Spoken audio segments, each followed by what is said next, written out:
Hare Krishna, dear devotees. I would like to welcome you all to His Holiness Candramauli Maharaj's daily online discourse. My humble obeisances to you and all glories to Srila Prabhupada. So today we have a wonderful speaker, His Grace Bhutabhavana Prabhu, who would be giving the class on Srimad Bhagavatam, Canto 1, Chapter 14, Departure of Lord Krishna. Hare Krishna Prabhuji, accept my humble obeisances. All glory to Srila Prabhupada. Hare Krishna, thank you.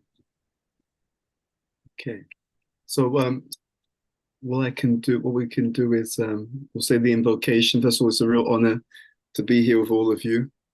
So thank you for coming. We'll say the invocation to Srimad Bhagavatam. Then what we'll do is we will read and discuss Srimad Bhagavatam, first canto, chapter 14, text number 43 and 44. So we're at the end of the chapter, so we'll look at both of the verses. A very interesting passage in the Srimad Bhagavatam, because we are hearing the conversation. Yudhishthira Maharaj is speaking, and he is aware. Actually, we'll discuss this when we get into the verses. So please repeat after me. Om Namo Bhagavate Vasudevaya. Om Namo Bhagavate Vasudevaya.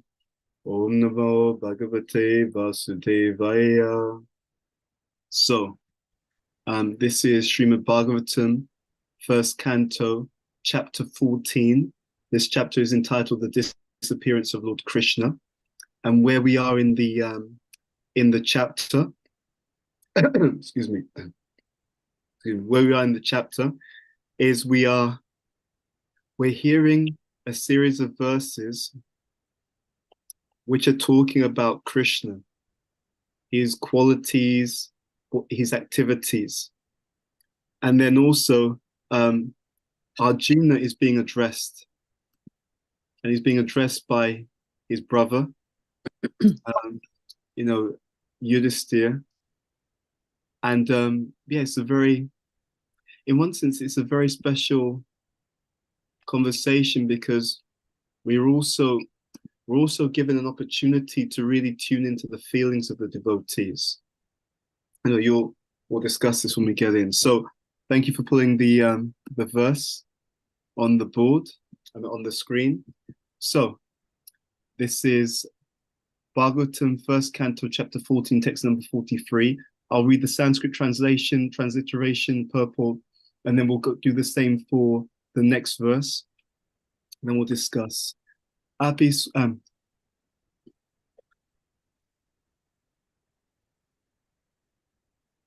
Apiswitpaya bhunktas tvam sambojyan vrita balakan jugupsitam kama kinchit kritavana yad akshamam.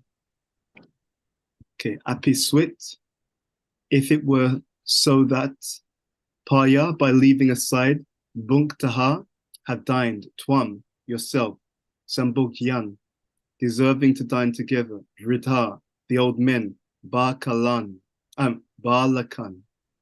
boys, jugupsitam, abominable, karma, action, kinchit, something, kritavan, ye must have done, na, not, yat, that which, akshamam, unpardonable.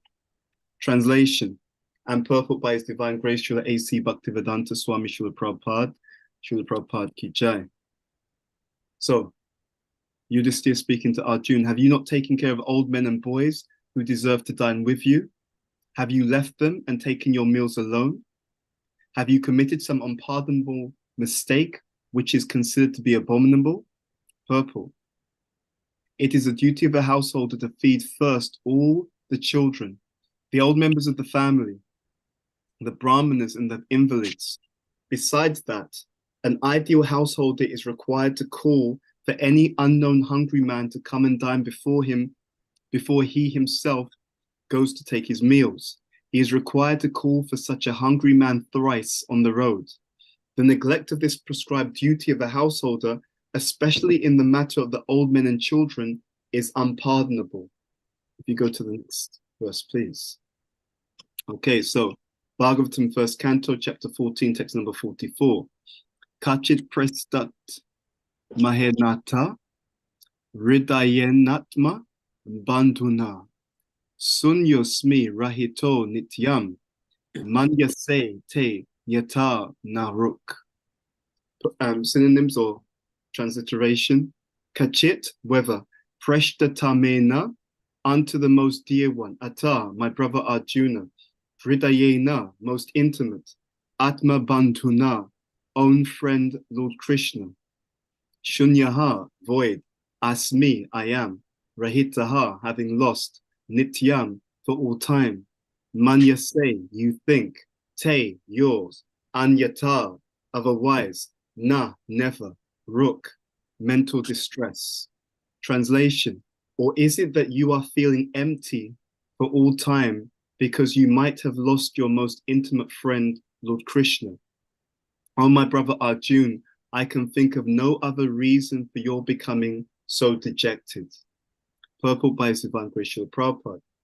All the inquisitiveness of Maharaj Yudhisthira about the world situation was already conjectured by Maharaj Yudhisthira on the basis of Lord Krishna's disappearance from the vision of the world. And this was now disclosed by him because of the acute dejection of Arjuna, which could not have been possible otherwise. So even though he was doubtful about it, he was obliged to inquire frankly from Arjuna on the basis of Sri Narada's indication. Okay, thus ends the Bhaktivedanta purpose of the first canto, 14th chapter of the Srimad Bhagavatam, entitled The Disappearance of Lord Krishna. So we'll say Mangacharan and then we will discuss. So Gyanatamandasya. Gyananjana Shalakaya Chekshu Militam Yanetas Shri Guru Vena Maha. Chitam Sapitam Yena Bhutale Swayam Rupa Gadamayam Dadati Swapadantikam Vandeham Shri Guru Shri Utapa Dekamalam Shri Guru Vaishnavam Shri Rupam Sagrajatam Sahagana Raganatam Vitam Tvam Sajivam Sadvaitam Savadutam Virgin Saitam Krishna Chaitanya Devam Shri Radha Krishna Padan Sahagana Lalita Shri Vishakam Vitam Scha. Hey Krishna Karuna Sindhu Dina Bandhu Jagapate Gopisha Gopika Kanta Radha Kanta Namastate Tapta Kanchana Gaurangi Radhe Vrindavaneshwari Rishabhanu Sutta Devi Pranamami Hari Priye Vanchikapatravyascha Kripa Sindhu Vyevacha Patitanam Bhavanebhyo Vaishnavebhyo Namo Namaha. Shri Krishna Chaitanya Prabhu Nityananda Shri Advaita Gadadhara Shri Vasudhi Gaura Bhaktavinda Hare Krishna Krishna Krishna Hare Hare Hare Rama Rama Rama Hare Hare. So we first request the blessings of all the devotees so we can speak something that is pleasing to Srila Prabhupada, to the Guru Parampara, to Shri Radha Shamasundar. I'll also just say a prayer to the Guru Parampara.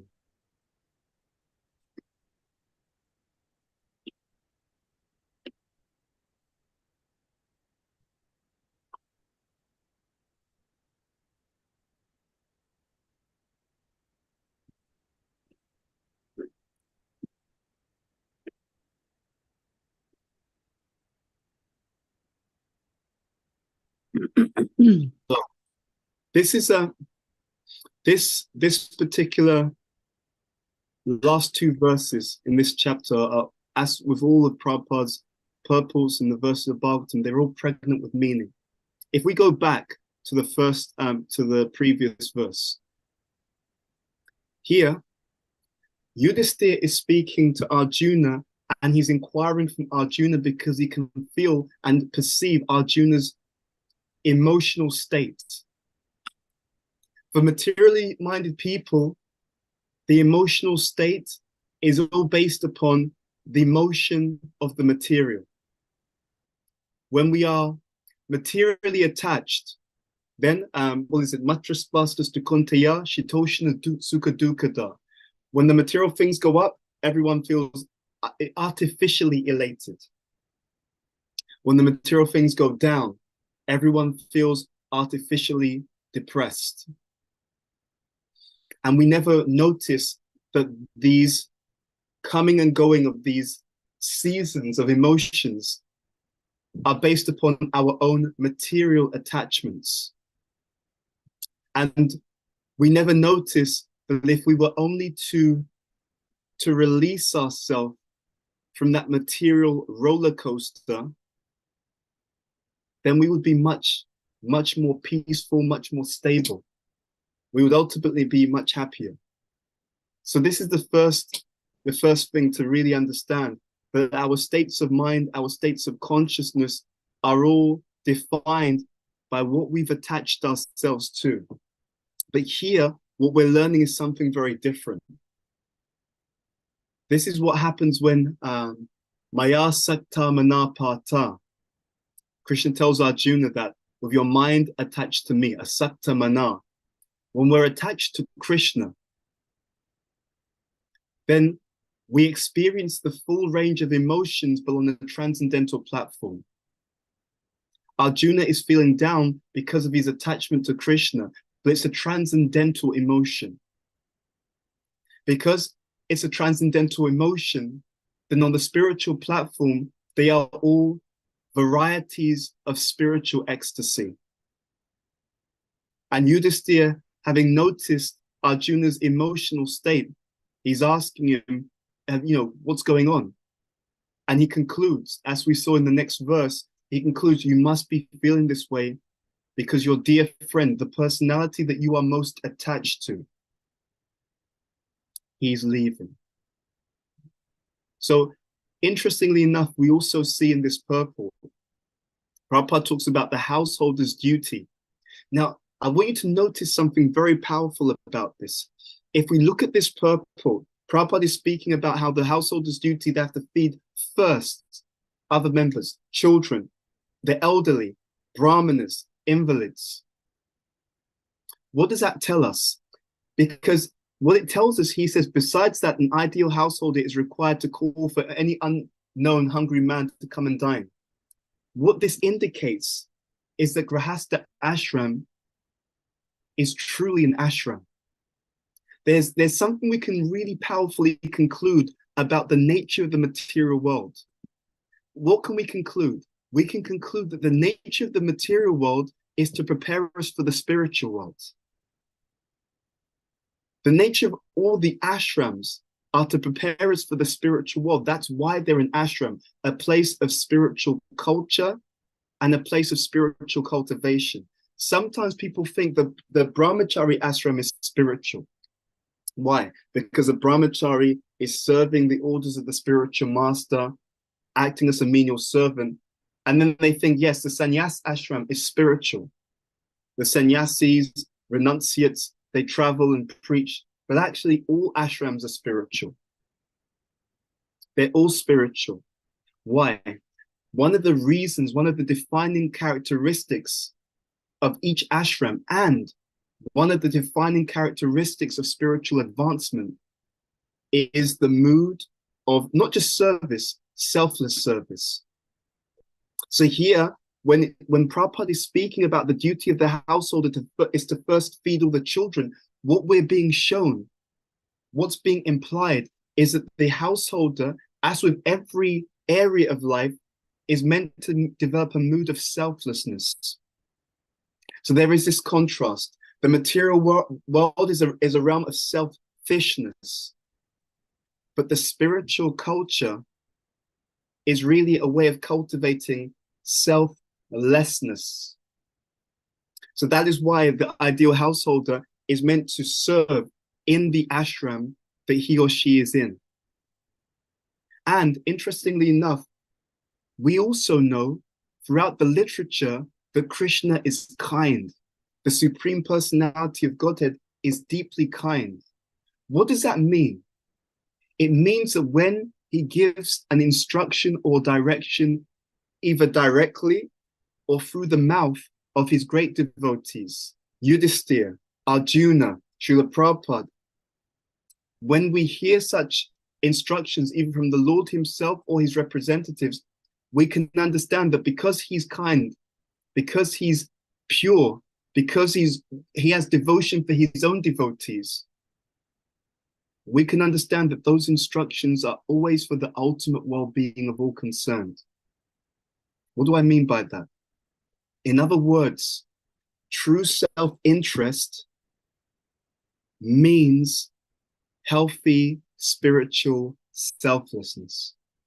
In other words, the desire, the need to serve is one of the inherent needs of every living entity. It is a need of the soul, actually. So whatever situation one is in, if we don't have a service mentality, a service orientation, we can't be happy. We can't have deep joy because the unwillingness or the inability to serve is a form of self-neglect. It is a form of neglecting a deep, perhaps the deepest, most inherent need of all living beings.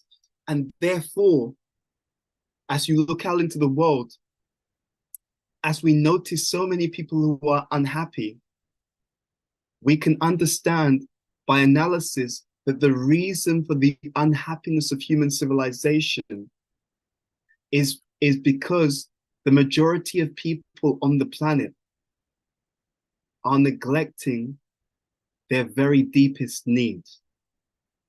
Devotional service is a need.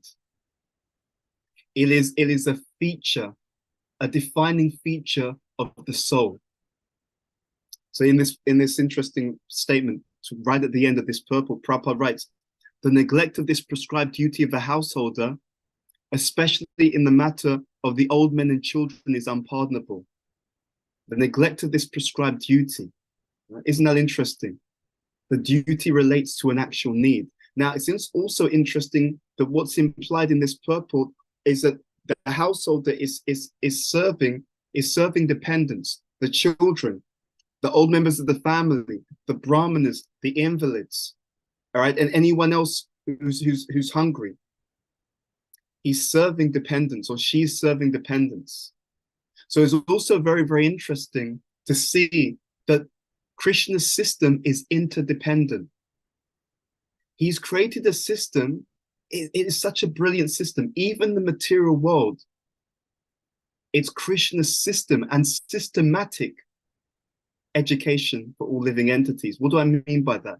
It means that we can't survive without properly serving others, and we cannot survive without properly being supported by others through their service to us. So here, when it talks about the old members of the family, what that implies is that the householder who's feeding the old members of the family,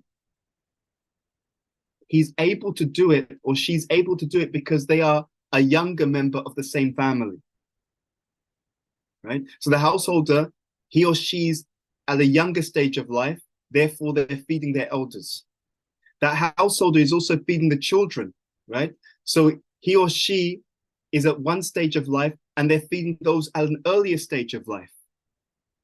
And of course, because we move from boyhood to youth to old age, etc., we are receiving service in some ways by some members of society. And as we move, we will also be giving service to others who will be taking those same positions in the future. So we are, so when we are a young adult, we're serving our elders. In the future, we'll be those elders who will be served or receive support from those junior to us. It is a natural cycle of life. We're interdependent. Think about that. Even between the genders, there's interdependence. You see, everyone is interdependent on others. And therefore, if any area of society is neglected, then all of society suffers. It's a very powerful point. Krishna's so clever. He's made the material world in such a way that unless we serve, unless we honor, unless we value all the different positions, we ourselves will take a hit. It's so brilliant. If the men don't properly respect the women will become weak men. If the women don't properly respect the men, the women will become insecure or weak women. There is a natural state of interdependence. Your well-being is also my self-interest. That's the point. Krishna has designed the system in that way. So when we see any area of society is neglected and not dealt with properly, we can understand automatically that all of society will suffer. It's a very, very clever, amazing, powerful system. And it's there for us to learn to properly respect, value everyone. Why? Because that is the nature of the residents of Vrindavan. They respect, value, love, serve, cooperate with everyone. And we are training, or we are being given the opportunity to learn these lessons on this platform so that we can live this naturally on the spiritual platform. There is this other statement in the scriptures that in any society where the children, elderly, women, cows, brahmanas, where they are neglected, there'll be all kinds of negative or inauspicious outcomes in that society. And again, we can understand that because we're interdependent. If you neglect the brahmanas, the society has no head. Wisdom will no longer be communicated. Therefore, everyone will suffer. If the women are not protected properly, then the children, the offspring of those women, will be born with a more insecure tendency, with more mental instability, and therefore the society will not go well. If the elderly are not dealt with properly, then they will not have that peaceful consciousness which will prepare them for the next life. And of course, what will happen to those elderly people who are not prepared to go back to Godhead? That disturbed elderly person will then take birth in the human civilization with those disturbed patterns. And those disturbed patterns will then be impacting society and impacting their parents, right? So the elders that we don't revere, respect, and serve properly will be our juniors. You see, Krishna is so intelligent. He creates the entire situation that really speaks to one point. Our self-interest lies in selflessness. Our own growth, our own flourishing lies in healthy cooperation.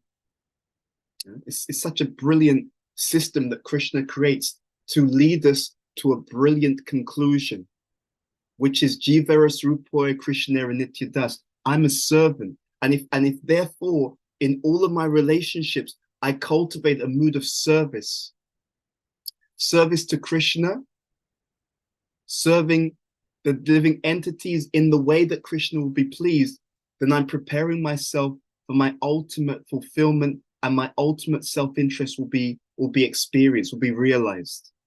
If you could go to the next verse, please. So in this last verse of this chapter, Yudhisthira, having expressed so many things previously, he's saying to Arjuna, or is it that you are feeling empty for all time because you might have lost your most intimate friend? Now, let's just take a moment to think about this. What's being said here, it speaks to something very powerful. We've heard this mood before. Govinda Virahena Me. What do we mean when we hear that? That I'm feeling all absence in this world, right? I'm feeling all vacant in this world in your absence. Lord Chaitanya is expressing this mood. And this is a mood of a devotee. So this is reflected here. You're feeling empty for all time because you may have lost your most intimate friend, Lord Krishna. When our reason for living, our reason for loving, when our reason for activity is the presence of a person, and then that person goes, then everything goes with them. That's the mood that's being expressed here. Therefore, when Krishna leaves this world and leaves the association of his devotees, it is as if their very reason for existence has also left. It is as if their heart has also left. And it's beautifully expressed here. You're feeling empty for all time because you might have lost your most intimate friend. Oh, my brother Arjun, I can think of no other reason for you becoming so dejected. That means that the Pandavas, they knew that Krishna was their life and soul, is their life and soul. It's very beautiful. It's very beautiful because in the world that we live in right now, people don't live for other people. And that's the irony.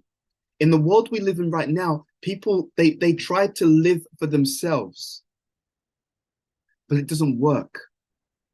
Why? Because we're built for loving relationships.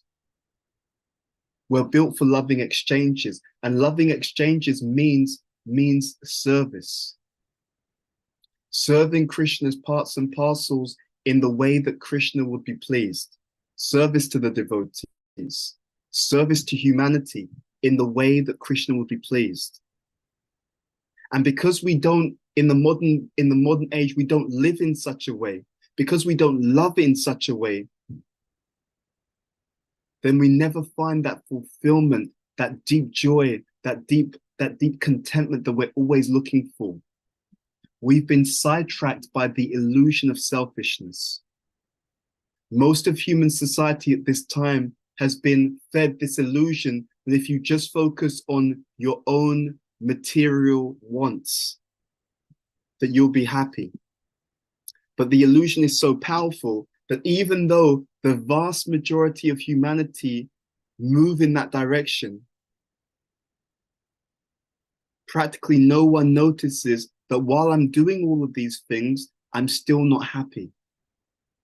The illusion is so strong that when one pursues material endeavors and doesn't get deep happiness, the tendency of most people is to think, right, I'm not happy. I'm endeavoring materially. I'm not happy. I know. Let me try to endeavor even more materially. It doesn't make sense actually as an idea. Think about it. Think about it carefully. If you were eating something and it tasted salty and you were looking for a sweet taste, you wouldn't think, I'm eating this food, it tastes very salty, but I'm looking for a sweet taste. I know, let me eat even more of this food. No one in their right mind would do that. No one in their right mind would think that I'm doing something that's not working, let me just do more of it. Someone who's intelligent would figure out, what I'm doing isn't working, therefore I should do something different if I'm expecting a different kind of outcome. And that's what's being implied here. Arjuna, Krishna is his life. We also see this echo in Prabhupada's explanation of his own success. What did he say? He talked about making the order of the spiritual master one's life and soul. You're only alive when you live for others. We're only alive spiritually when we live for Krishna. We want to encourage you in this transcendental secret. If you feel in your life that there's a sense of lacking, a sense of unhappiness, if we feel that, the question we really need to ask ourselves is, am I living for Krishna? Who am I living for? And am I living for Krishna? If you're dying for happiness, you must be living for Krishna. Because Krishna is the life and soul, is the happiness of all living entities. This is the purport. This is the meaning of this Mamai Vamso Jiva Loke. Jiva Bhuta Sanatana. Manashishtani Indriyani. Prakritishtani Kartati. Amsa means part and parcel. So if we're part and parcel of Krishna, then when we live for him, when we love towards him, when we serve him, then his pleasure is our fulfillment. Our happiness is actually our experience of Krishna's pleasure through our service to him. That's the definition of the happiness of the living entity. So there is no sense of deep happiness which is isolated from the giving of service to Krishna. If he's not pleased, we can't be satisfied. That's the secret formula. And it's actually not just is it a secret formula, it is an exclusive formula. It is the only formula. So it's such a powerful and profound thing that if I want to be happy, someone who's really intelligent and someone who really desires their own happiness is really serving Krishna. And not just serving Krishna. Someone who desires their own happiness is serving Krishna expertly. What do I mean? What is expert service to Krishna? Expert service to Krishna is Anya Bilasata Shunyam, Yanakana Anavritam, Anukulina Krishna Nu, Shilanam Bhakti Uttamam. This is expertise in devotional service. It's expertise in love. The devotee is an expert lover. That's what we're trying to become. And in that activity, we feel that deep love and that deep contentment that we can't get anywhere else. Otherwise, what's the alternative? The alternative is that, again, when we see out into the world, what's the alternative? The alternative is that most people, most of us in the material world, because of our confusion, we simply try to stimulate the senses. We think that happiness is the stimulation of the senses. I have more money. I have more television. I have more internet. I have more this, more that. Why? Because actually I'm trying to distract myself from my fear. I'm trying to distract myself from my emptiness. The real reason why people want so much money is out of fear, is a desire for to hide away from their fear. Fear of what? Adi atmika, adi daivika, adi bautika. People think that if I have enough money, I can protect myself from my fear of other living entities. I can protect myself from the fear of the destruction and the decay and the deterioration of my mind and body. Right? So trouble from the mind and body, adi atma. Trouble from other people, adi bautika. And if I have enough money, I can distract myself or protect myself from the fear of the external environment, adi daivika. But the money does not protect us. So we are like an individual who's looking for love, looking for protection in all the wrong places. The material world, material activities, they can stimulate the senses, but they can't give that juice, that joy, that contentment to the heart. So we want to be intelligent enough to know where the nectar is. We need the nectar, but we also have to know where the nectar is. And if we're not feeling happy, the first thing we need to do is to look back and see, how expertly am I loving? Where can I improve the way that I love? And that means two things. I need to look, the things which are favorable, am I accepting them enough?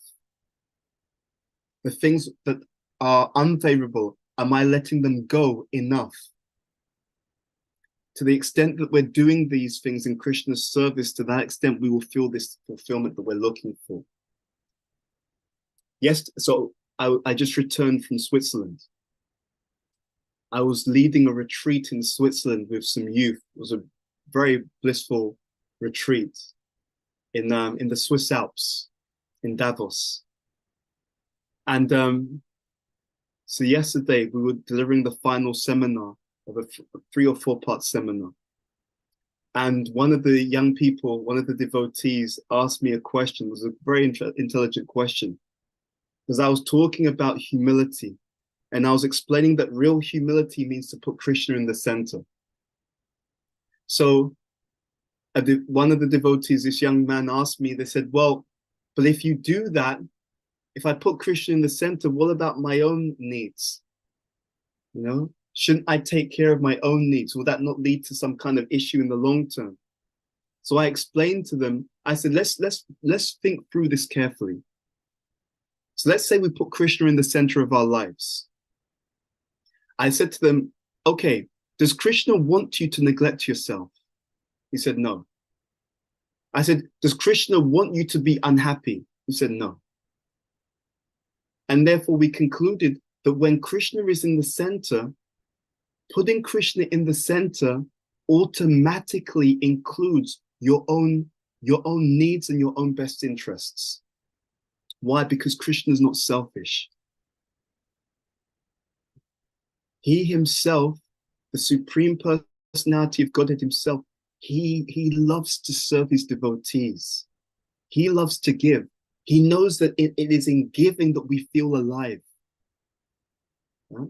In fact, it is the act of giving itself is what allows a person to gain fully that contentment within the heart.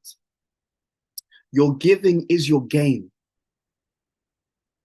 The trouble is that because we are materially conditioned, we project our own material patterns consciously or unconsciously onto the Supreme Personality of Godhead.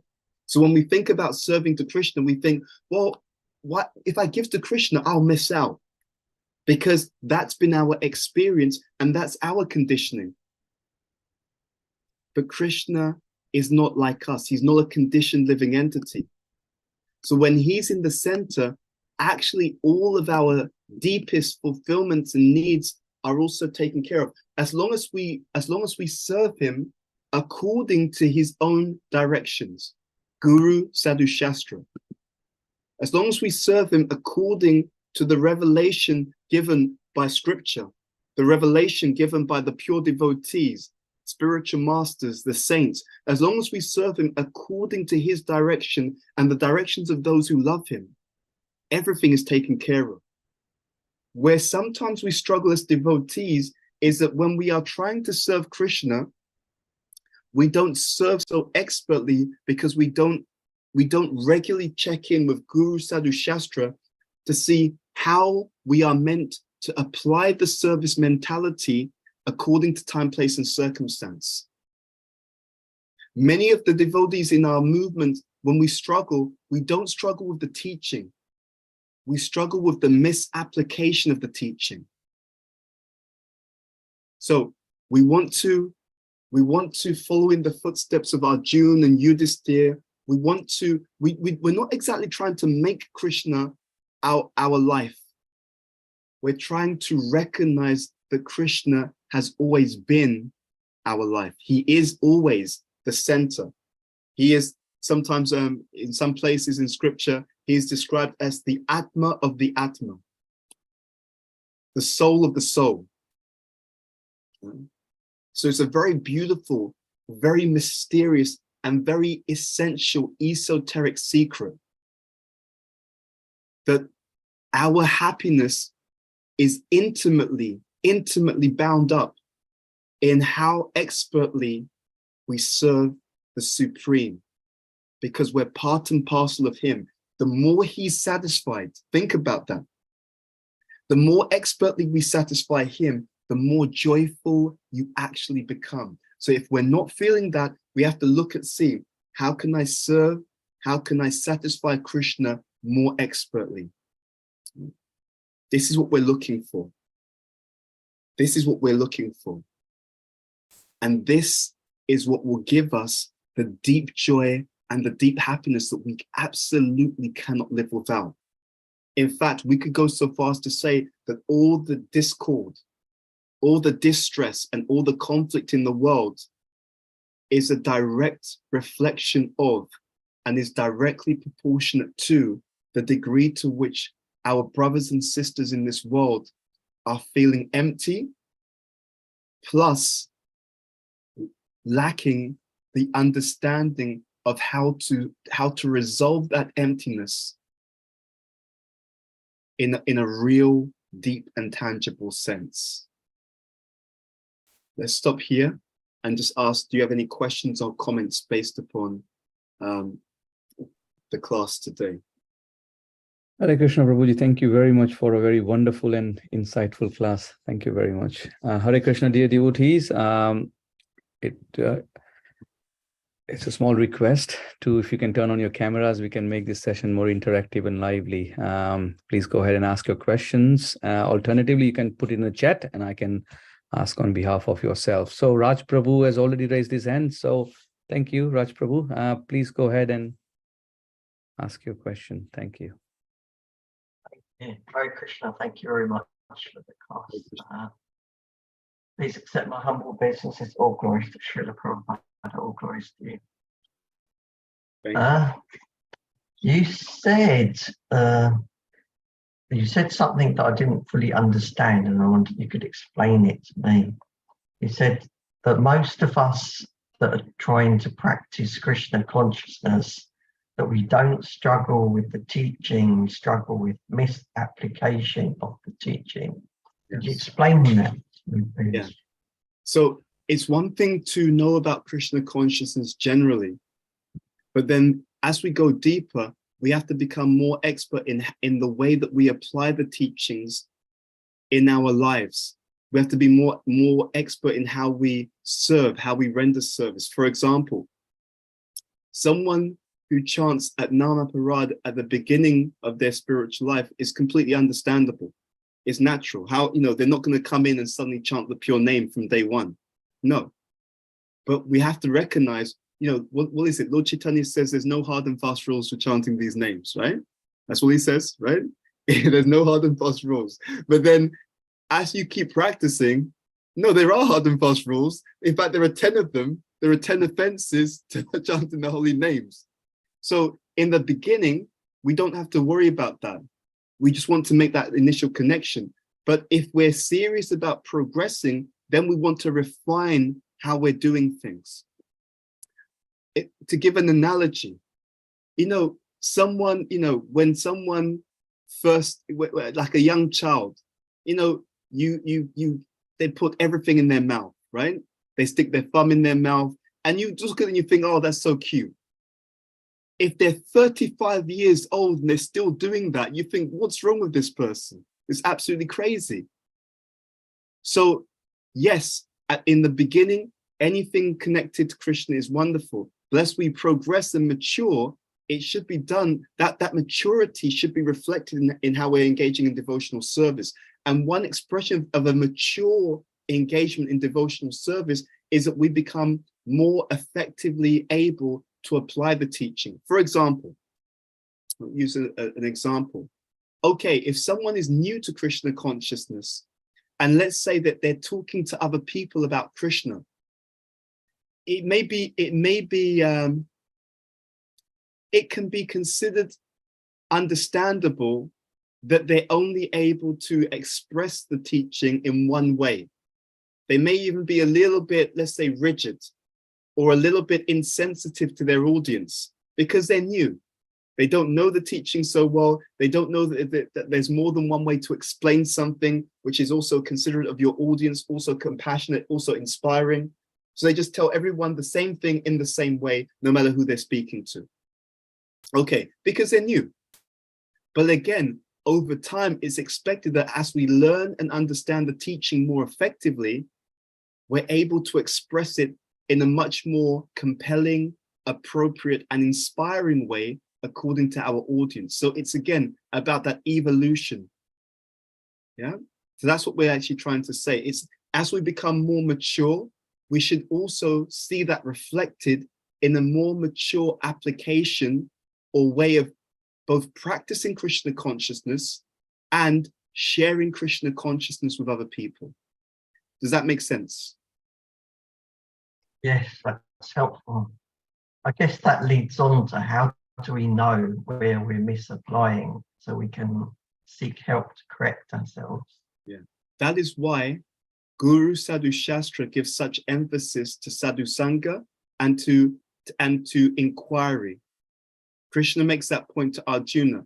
Tadvidi pratena prasnena sevaya upidikshanti te jnanam gyaninas tatvadashanaha. He says you approach a bona fide spiritual master, you inquire from him submissively, not just inquire, submissive inquiry, and you render service. Right? He can reveal the truth. Why? Because he's Tatvadashi. He's seen the truth.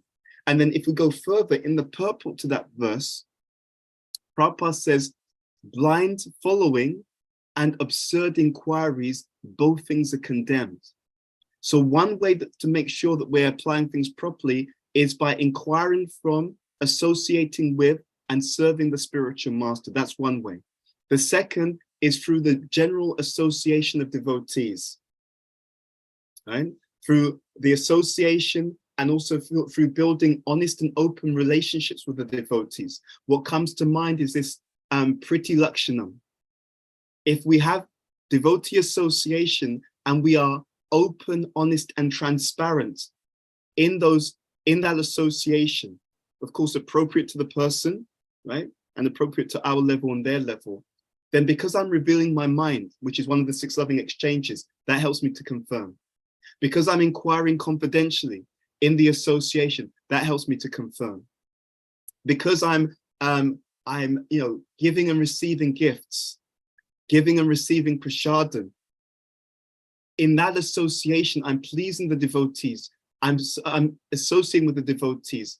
I'm interacting with the devotees, so they can both understand what I'm thinking, understand what I'm feeling. They can see how I'm serving, and because they're pleased with my sincere endeavor, they can give me even more insight and guidance as to how I can serve better. So through the association of the spiritual master and the Vaishnavas, this becomes, and with an inquiring, submissive desire to improve. That's another key feature that's behind it all. Icha Shakti, the desire potency.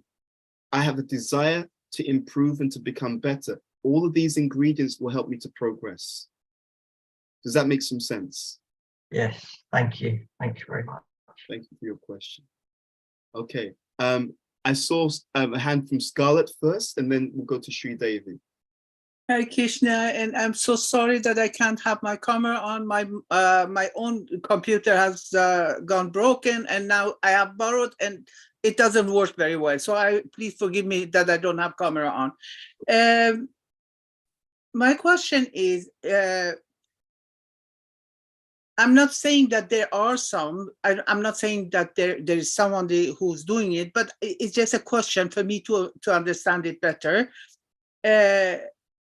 Spiritual master, you should to obey, you should to listen, you should to follow, you should to respect, and so on.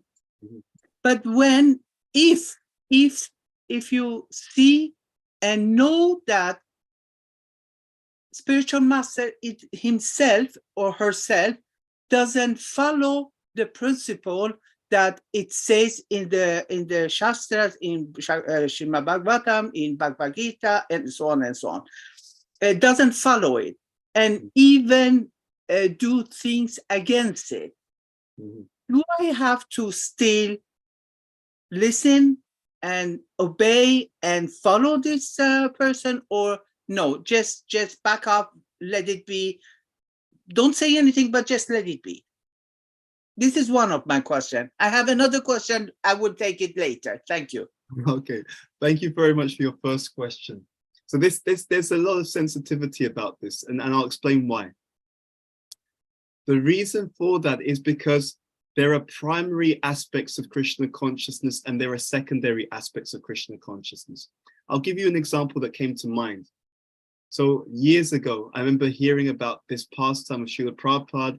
He's giving a lecture a public lecture, and the microphone keeps coming off. So Prabhupada turns to one of his disciples and he says, give me your Brahmin thread. He uses their Brahmin thread to keep the microphone to the stand. Now you could say, technically that should not be done, and we would not be able to copy that. But someone on Prabhupada's exalted level, he can do that because he's a completely pure devotee. There's a different quality to his devotion. At the same time, and this is really important because we want to give an honest answer.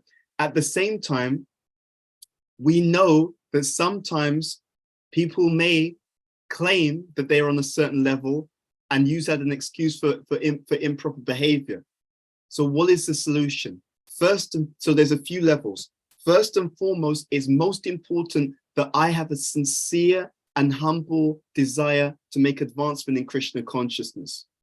The reason why that's the first level is because then it will mean that when I interact with everyone, I'm looking for the truth and I'm not looking for a reason, not that I'm not saying that you're like this, but let's say hypothetically, I'm a disciple who doesn't really want to follow my guru. Then I can look for something. Yes, I found something that he doesn't do properly, and that becomes my excuse to reject that particular person. So the first qualification in this area is that I have to be very sincere.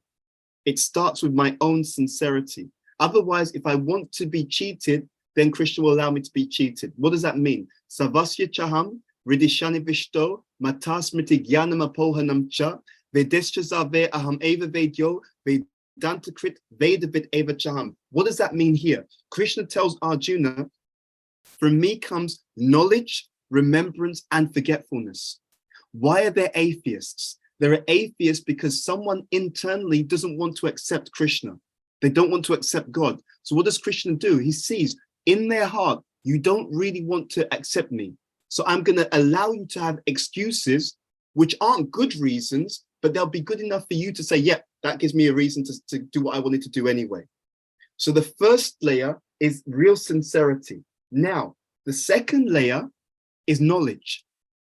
I have to know the teaching, but know it very deeply.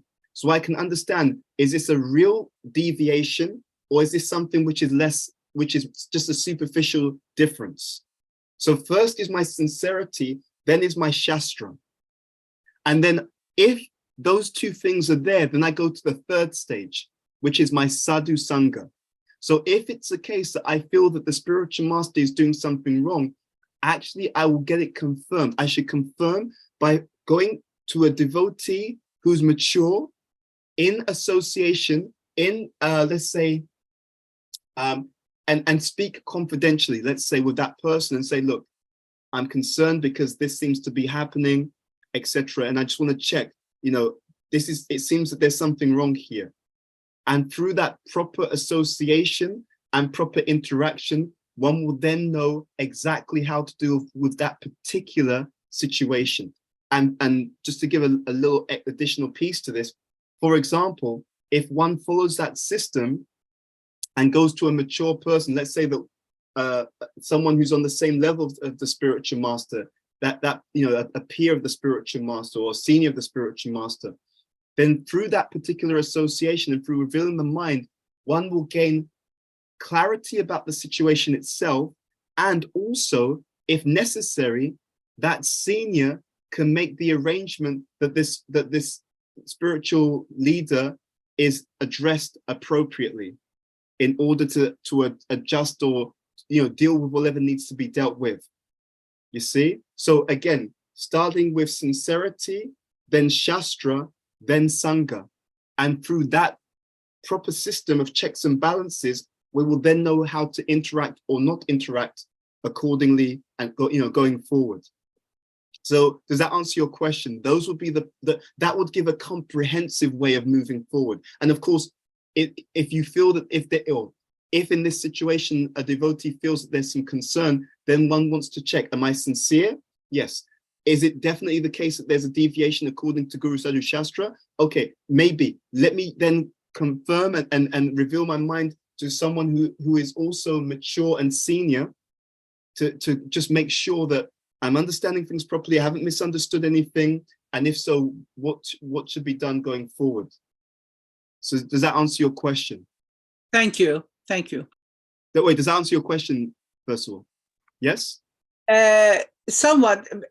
What I meant, I didn't mean that this, for instance, in Krishna consciousness, one might come in with full believing and faith to the teaching, the Krishna consciousness teaching, the Srimad Bhagavatam, Lord Krishna, everything. But there is something happen when one can think, oh, okay, then maybe it's better that I learn by myself and not to follow someone. You know what I mean? It's not that I don't believe or I don't mean that there are someone that I'm talking about, but I just want to know, to understand it better, because the faith, when you have the faith, you know that is true, you know this is where you are at home, you love it, and so on. But there's something happen. So that's what I meant. I didn't mean the belief itself. No, I know. You were talking about the spiritual master. Let me add something based upon what you just shared. You see, the teachings itself point to the fact that Krishna consciousness should be practiced in the association of devotees. So if I say that I'm going to practice it, but I'm going to do it by myself, then I'm actually saying that I'm going to do it in a way that's different to what the scripture itself says. You see? So the solution, for example, if we go back to what you said earlier, if there's a concern about a particular spiritual master, the solution is not to say, I'm not going to have a spiritual master. The solution is to investigate properly, and if required, then take shelter of a different spiritual master. But the idea of spiritual master has to be there. If there's an issue with associating with a particular devotee, and one wants to practice Krishna consciousness properly, the solution isn't to say there was some issues with this devotee, therefore I'm going to practice without the devotees. No, the issue is to find devotees who I can interact with, who are also sincere and also serious, while making sure that I'm also sincere and serious. So it's always the case that in Krishna consciousness, there's never a situation where one cannot find good association. Good senior association, good peer association, good junior association, it can be found. Even if there's a case where we had some disagreement or difference of opinion with some devotees, we should always still seek out the association of devotees who we can learn from, grow with, and serve with. So I hope that clarifies. Thank you for your question. Yes, thank you. Yes, thank you. Thank you. Sri Devi. Thank you, Bhutabhavana Prabhu. I really appreciate all the wonderful points that you have given us today. You mentioned at one point that all the discord and conflict in this world is because of our brothers and sisters feeling a tremendous sense of emptiness and trying to fill that void with something. So when we have some negative interactions with some devotees and we are at the receiving end of their toxicity, negativity, etc., Bhakti Tita Maharaj says, instead of replying in kind, we try to uplift that person and make that interaction positive. Now, or rather, see that as a cry for love. Let's put it that way. Yes. Even when something bad is happening to us. Yes. Now, I'm in a very difficult situation because I'm at the receiving end. And Mayapur, how it is. Now is the festival season, and my landowner suddenly, out of the blue, you have to pay increased rent or you have to leave. I'm saying, leave? Where will I go now? And then he says, you have to pay the rent more then, or I give you notice and you have to leave. Anyway, long story short, I'm at the receiving end of a very, very, not very Vaishnava etiquette behavior. And so I'm thinking, all right, I have to leave for yatra now. And so I offered, I said, okay, I'll pay you the extra rent, but give me a little time when I come back to find another place. So I'm trying to be reasonable and trying to maintain my Vaishnava etiquette. Now there's another demand. You've forgotten, you're supposed to make advance payments. So now I'm thinking, I've already agreed to one unreasonable demand. Now you're increasing the pitch. Is it because he thinks I'm weak? I'm being nice. I'm being, with Vaishnava etiquette. I'm not responding harshly. I'm not being mean. So he's upping the ante. The latest is, apart from that, now he says you have to make advance pay. I mean, it's just increasing more. So now I have said, Prabhu, you have to stop harassing me, and I've blocked. Okay. I've taken the matter to the Mayapur Housing Commission, requesting, please sort this out for me, because I'm yielding, I'm trying to understand, I'm giving him more money, but he's just increasing the demands, making more and more money, demanding more. So then the person replies that this is very unfortunate, but it happens in Mayapur. Come festival time, they suddenly want increased rent, or they boot the people out so that they can get 2,000 rupees a day. This is just what happened. I'm just giving you a brief idea. Yes. So now I'm thinking, what am I supposed to do in this situation? First, to help myself, because in 1 week's time I have to leave on Yatra, Radhanath Maharaj, Candramauli Maharaj. And two, how can I help this person who is obviously suffering because he's so greedy that he cannot see anything beyond getting money at any cost? So this person is definitely suffering. So what is my role in all this, and how can I help this person? At all, I'm supposed to help, or I'm supposed to just back off and say, okay, Krishna, I will leave this situation. So in this particular situation, you could consider that it's always about the art of the possible. So you have to, so if you feel that you have a genuine case, which I think you do in this case, and you're genuinely being mistreated, and there's something you can do about it, then you should, which is what you're doing. You've gone to the authorities, etc. But we also have to understand there's certain things which are the nature of this world. So after having tried your best, if something doesn't work, you have two options. Either you tolerate or you change. You see? Meaning you either tolerate the situation or you change the situation. So for example, let's go back to the exact example you've given. So first of all, if we feel it's unfair, which it does seem to be in your case, then we try to address it. And you've done that. You've said to the person, this is unfair. You've gone to the authorities, etc. Now, if there's, and let's say you've exhausted all the possibilities, and basically the conclusion is it's this person's own property. They can do what they like, etc. And this is what they do. Now, at least the first thing is, now we've learned this is how things work in this particular location, right? So now in future, I may need to do a couple of things. I may need to put aside some extra money, knowing that at festival time, this is what's going to happen. Or maybe at festival time, I go away to a festival and just let them use the room for someone else. So I can build something in. So basically, it goes back to what Krishna tells Arjuna. He says the Dharma of fire, he talks about the Dharma of something, the nature of something. What we're meant to become as devotees is more and more expert to understand what's the nature of something. What's the thing I can change, and what's the thing that this is just what happens here, and it happens everywhere. So no matter where you go. So what I was thinking about for you is, one possibility in the future is, let me find a landlord who's more reasonable, and let me just agree with them. I know that festival time, these places get busy, but this is my situation. I just want to check with you up front. Can I keep this even during festival times as well without the price? So you maybe one option is to find other premises or even other landlords and have that conversation up front, because now we know what goes on here, right? So have something like that. If not, and I definitely want to stay in Mayapur, then I see what's the best situation I can be in, given that this happens every festival in all these places. So now I know that this is something that's a natural feature of the environment, and because it's not just my landlord, they're all doing this.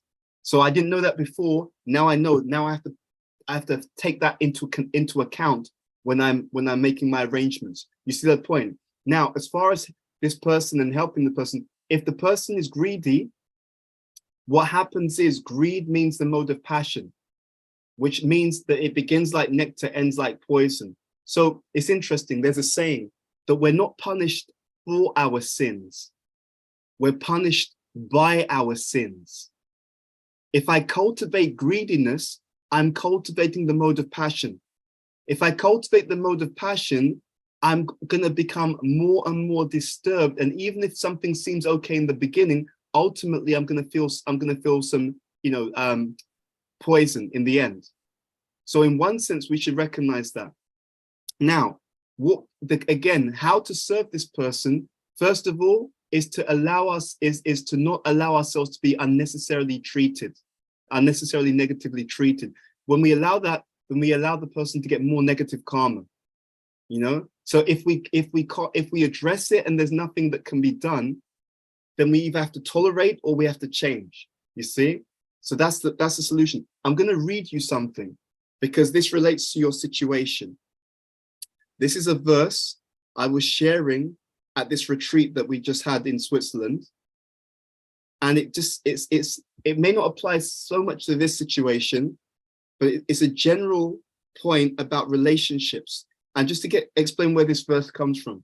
This verse comes from the Yoga Sutras of Patanjali Muni. And Patanjali, by the way, is an incarnation of Anantashesha, right? So just so you know, he's the divine serpent who Mahavishnu lies upon.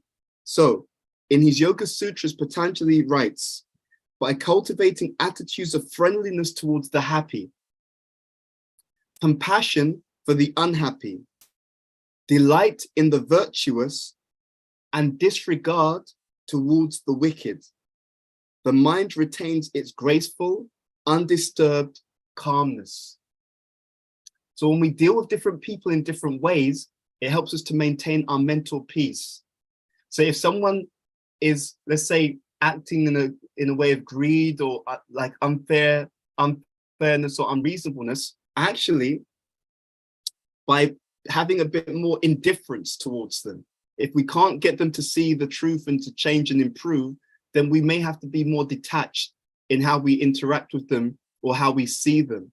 That will also help us to keep our mental calmness. Ideal is if we can upgrade them, which is what you mentioned, Bhakti Tirthamaj talking about.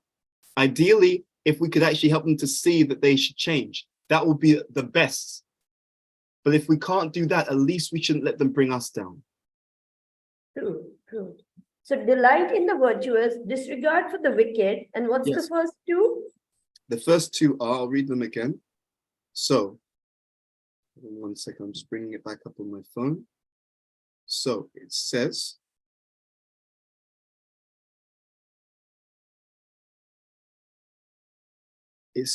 by cultivating an attitude of friendliness towards the happy. So we should be friendly towards the happy.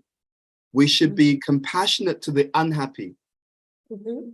We should delight in the virtuous. That means those exalted personalities like the gurus, the spiritual masters, we delight. We should actually be very glad to receive their enlightenment. And we should disregard the wicked. You see? But again, implicit is if we can help them to go up, that's best. But if we can't, then we're indifferent to them. If we can't elevate people, then at least we don't let them bring us down. Right, right. So by cultivating this attitude, what is the rest of it? Yeah, by doing this, the result will be the mind retains its graceful, undisturbed calmness.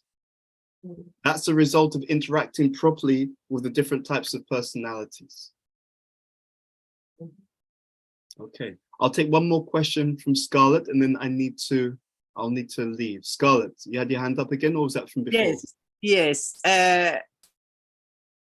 When you read the Srimad Bhagavatam, where Yudhishthira says that have Krishna left us and so on, in my understanding and learning is Krishna is in our heart, right? Yes.